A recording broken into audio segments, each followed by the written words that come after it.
तो लगातार विशाल हम बात कर रहे हैं, मैजिक वॉल के जरिए समझने की कोशिश कर रहे हैं कि आज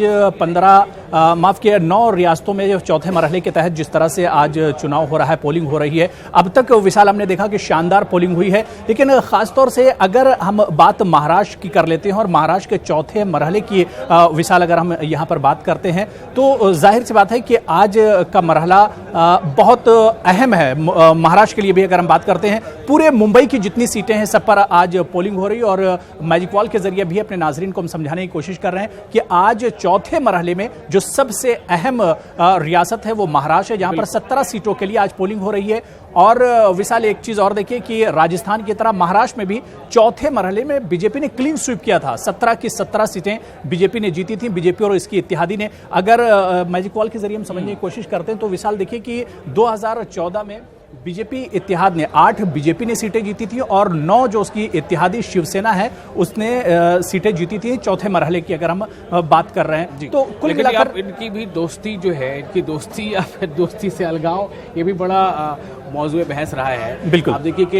यहाँ पर इंतखाबात उन्होंने हासिल किया, कामयाबी हासिल की 2014 में, कि फिर उसके बाद जब असेंबली इंतखाबात होते हैं तो दोनों पार्टियां अलग अलग हो गई थी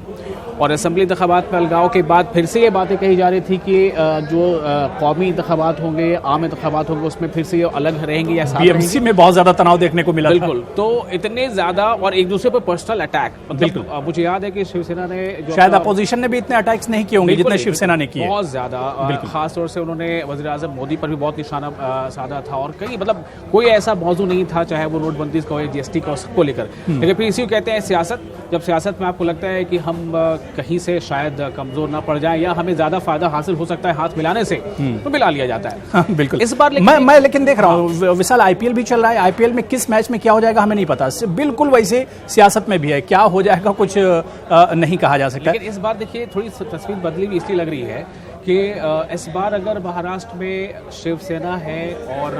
बीजेपी एक तरफ है तो उसका जो अलायंस है अपोजिशन में वो कांग्रेस और एनसीपी है,